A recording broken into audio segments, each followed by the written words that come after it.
G'day and welcome back to the channel, Ginger Ninja's Movie Reviews. I am the Ginger Ninja and these are my movie reviews. Now, if you're new to my channel, thank you very much for tuning in, stopping by and checking it out. You're probably wondering, what am I doing? Well, every Tuesday I'm looking at the trashiest films that I can find. Now, I've said it before, trashy doesn't mean bad. It just means the films have a certain quality about them that make them stand apart. Usually they're low budget. The acting may not be good. There's usually a bit of campiness to them as well. And they're usually found in the 70s and 80s, mostly. There are a few coming up which are more recent in the 90s and 2000s, but we'll get to them eventually.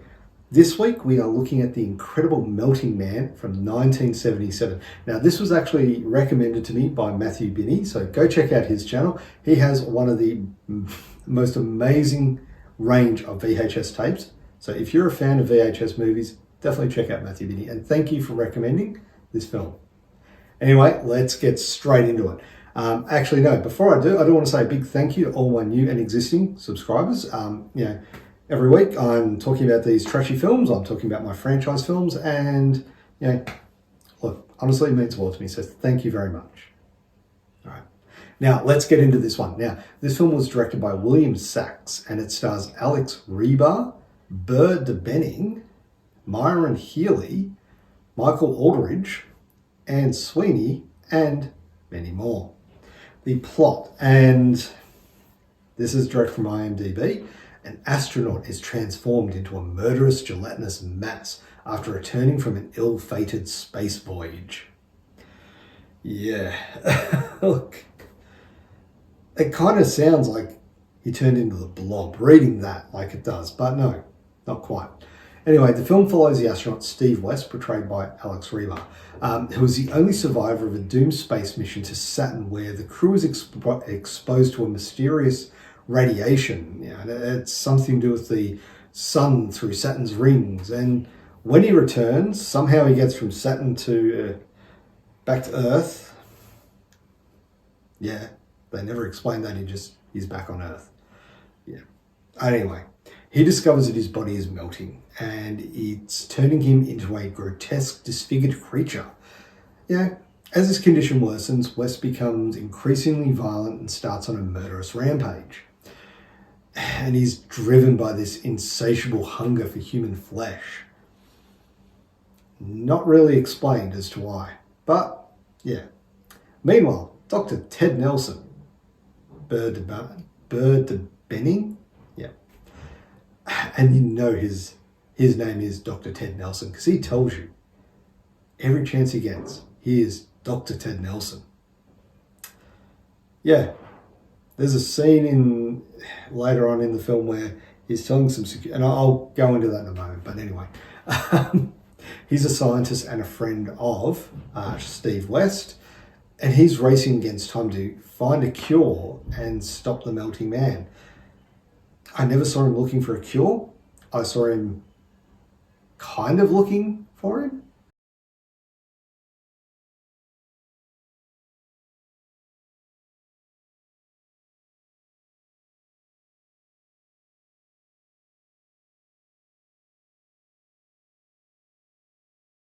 But yeah, anyway, look, there are underlying themes here that are not expanded upon, and there was what felt like a touch of a conspiracy that isn't delved into. And what we have is a sci-fi monster movie mashup with gruesome gore, over-the-top acting, and yeah, that's about it.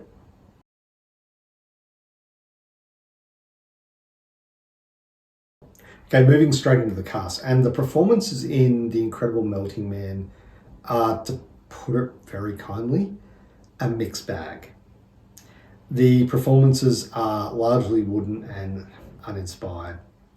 Alex Rebar delivers mostly physical performance with limited dialogue, apart from the very start. And that's due to his character's transformation. He's put into a mask and there's no talking really. It's just grunting. But his portrayal of pain and confusion is effective, though at times the melodramatic acting feels overplayed.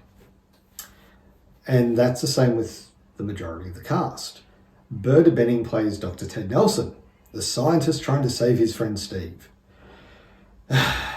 And he's got a very detached earnestness that somehow works within the film's context, but there are parts of his dialogue which there's this thing about crackers. Like, what? Like, he's talking about crackers. Oh, did you get some crackers? I told you yesterday that we needed some crackers. Oh, I forgot. I knew there was something. You know, there's a pad right by the phone, you could write it down, too.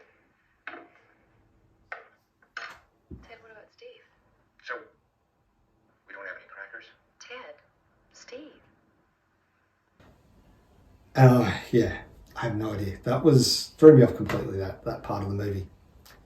His also, I mentioned this just before, his dialogue near the end of the film, and this also goes into the writing as well.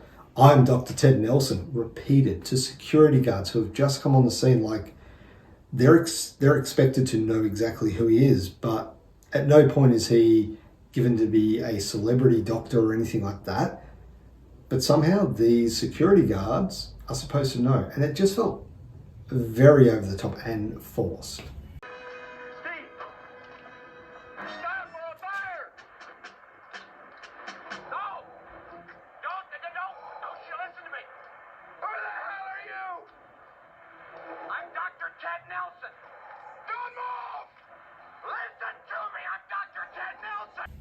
The supporting cast is not great. And yes, campy, corny, over the top, bad. You could all use all these terms with all these performances. And the problem with that is it is actually what makes the movie fun.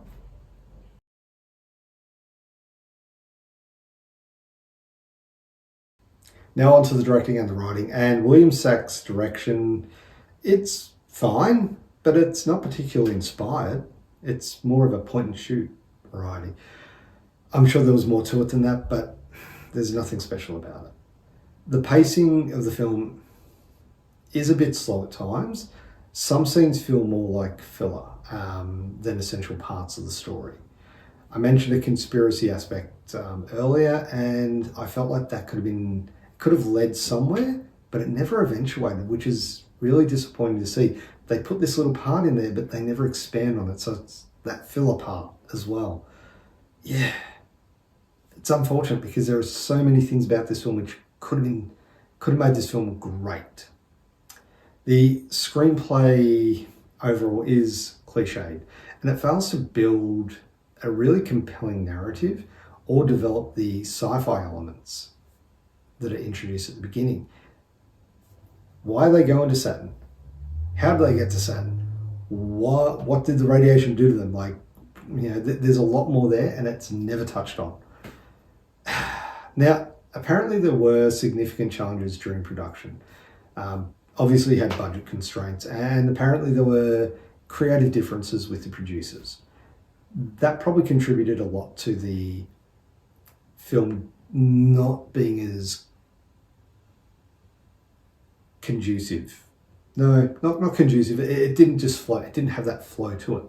But despite these hurdles, like, William Sack has managed to create a film that, while flawed, it does have a certain charm and a very unmistakable 70s B-movie aesthetic to it. The screenplay, like I mentioned, it was written by Sacks as well, and it seems pretty straightforward, but it suffers from those pacing issues. And there is also a lack of character development. The film, it moves between moments of tension and unintentional comedy, particularly with the oranges scene. There's a scene where the parents of the wife, they go to an orange grove, and it's a filler scene. It really had no purpose other than to show a little bit more gore, but it didn't build up any tension, and it's an unintentional comedy that just didn't work. And it kind of dragged on, kind of like what I'm doing here. And there are some scenes which are the exact opposite, where they're just cut, mostly dragged. Like, another example is a man and woman get home, they find someone's went into their house. There's, it's obviously the incredible melting man. There is a scene at the end of this part, and spoilers if you haven't seen it, whatever. It's free on YouTube, you can watch it. That's where I watched it. So, but what happens is she cuts off his arm, and then she goes and falls in a heap in the corner and goes into hysterics. Now, that's understandable, but this scene just dragged on so much. Very similar to, if you ever watch Family Guy and those scenes that just drag on and on and on, it kind of felt like that.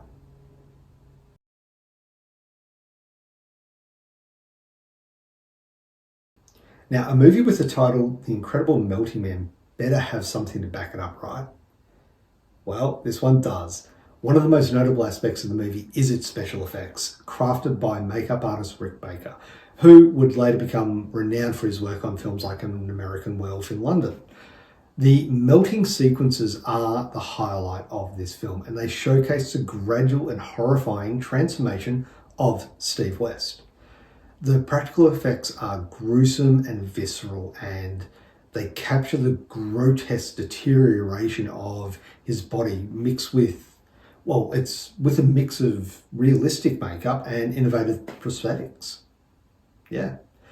Now, for a film made in the 1970s, the effects are, well, they still are ambitious and have since gained a cult following for their creativity and their execution. And while the practical effects may seem outdated by today's standards, they have a certain charm and a gross out factor that CGI cannot replicate. There is something delightfully cringeworthy about watching Steve's face slowly melting.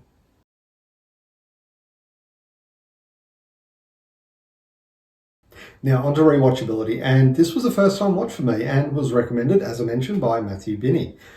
Thank you for recommending this, so it's definitely worth a watch. If you haven't seen it, I highly recommend you check it out, and this is mostly for the effects, but also for this 70s sci-fi vibe, and I'm a fan of that vibe. Like, some of my favourite films are things like The Omega Man, Soylent Green, even some of the Planet of the Apes films from the 70s, the original of course as well. They've just got a certain vibe to them that has never been replicated. This has that. It just doesn't quite live up to the potential that it could have. It's free on YouTube. So will I go back and give this a watch? Maybe, maybe not. I'm 50-50 on this one.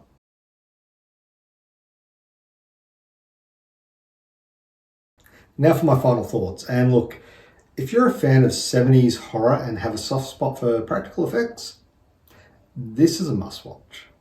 It's a bizarre, campy ride that's sure to entertain anyone who loves a good B movie. Just don't expect high art or sophisticated storytelling. This movie is all about the spectacle of a man melting into a puddle of goo, and it delivers that in spades. Overall though, for a score, I would give this film a 5 out of 10. And there you have it. That is my review of The Incredible Melting Man.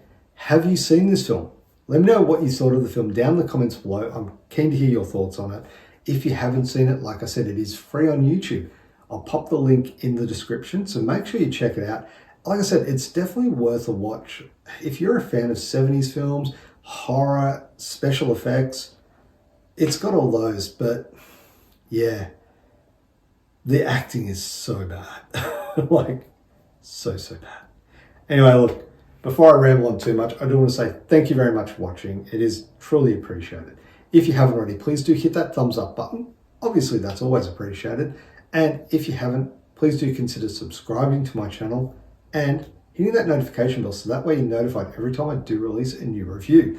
At this stage, I have my Trashy Tuesdays. I've also got Franchise Fridays which are where I'm looking through a franchise. We're currently going through Hellraiser. That's a fun one. But I've also got my 60-second reviews, and I do have something else in the pipeline, which is going to be a hell of a lot of fun. So keep an eye out for that. And of course, I will be doing some more live streams and watch-alongs. So anyway, thank you very much for watching. Have a great day. Bye.